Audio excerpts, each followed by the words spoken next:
El Salvador vivió una cruel guerra civil de 1980 a 1992 que dejó a este país dividido, sobreviviendo a una enorme tragedia y falta de justicia para los familiares de miles de víctimas mortales, desaparecidos, así como 1 millón de desplazados. Durante años, los distintos gobiernos de El Salvador se habían rehusado a revisar este pasado, como han hecho otros gobiernos latinoamericanos que vivieron dictaduras militares o guerras civiles.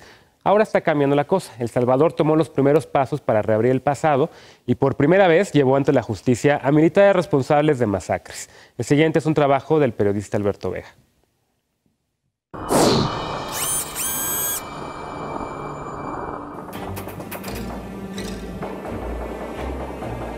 Después de 25 años, El Salvador comenzó a juzgar los crímenes de lesa humanidad cometidos durante su guerra civil.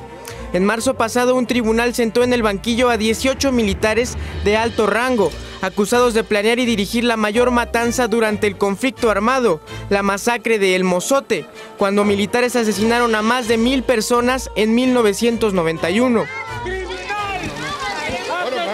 Ya me dijeron que quieren.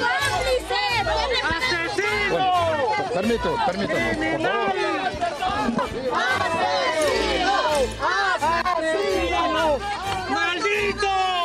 Entre los acusados hay militares considerados intocables, como el exministro de Defensa Nacional Guillermo García. Porque la guerra que se nos ha enseñado es la guerra estratégica, quiénes contra quiénes, quiénes cayeron en qué tal batalla, pero nunca se nos enseñó la guerra íntima que se vivía dentro de la familia, que es la que nos desintegró como sociedad salvadoreña, la que nos dañó y por la cual no hemos logrado reconstruir una paz en El Salvador. Desde 1980 y hasta 1992, la guerra civil salvadoreña dejó aproximadamente 75,000 muertos, además de 8,000 personas desaparecidas y 1 millón de refugiados. Oficialmente, el conflicto terminó en enero de 1992, con un acuerdo entre guerrilla y gobierno. Se firmó la paz entre los grandes cúpulas, la cúpula de la guerrilla, los comandantes y la cúpula del gobierno, pero la población, la sociedad civil se mandó a sus casas y no hubo todo un proyecto de reinserción. En 1993, la Comisión de la Verdad, designada por la ONU, reportó que durante los 12 años de conflicto armado hubo violaciones masivas de derechos humanos. Ese mismo año, el gobierno decretó una ley de amnistía que dejó a los perpetradores libres. Durante 2 décadas la ley fue usada por fiscales y jueces para eludir investigaciones, juicios y sanciones, pero en julio del 2016 la Corte Suprema derogó esa ley. Ya no existe la ley de amnistía en El Salvador y ahora puede juzgar los crímenes de lesa humanidad.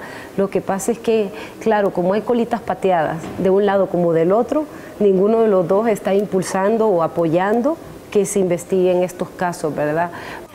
Hace un mes, un tribunal confirmó 30 años de prisión para el coronel Guillermo Alfredo Benavides por su participación en la matanza de 6 sacerdotes jesuitas. Benavides es, hasta ahora, el único militar encarcelado por crímenes de lesa humanidad cometidos durante la guerra civil. Sin embargo, hay crímenes que no se han investigado, como la tortura. La tortura es un tema tabú, que no se habla en las familias, es un tema que no se cuenta en la sociedad, no es parte de los noticieros, no es parte de la historia que leemos los estudiantes en las escuelas, no es parte de nada. Y lo que pasa es que no fueron 100 los torturados, fueron miles de personas torturadas. La documentalista Marcela Zamora, que filmó una película sobre los torturados de la guerra civil, señala que la clave para determinar responsabilidades está en los archivos militares a los que únicamente tiene acceso el jefe de las Fuerzas Armadas, es decir, el presidente Salvador Sánchez Serén, un exguerrillero. Y la verdad está en los archivos de la Fuerza Armada, que nuestro presidente de ahora, que fue comandante guerrillero en la guerra civil, no ha querido abrir, ¿verdad? Entonces, si un comandante guerrillero no abre los archivos de la Fuerza Armada, ¿quién más los va a abrir? Para Foro Global, Alberto Vega.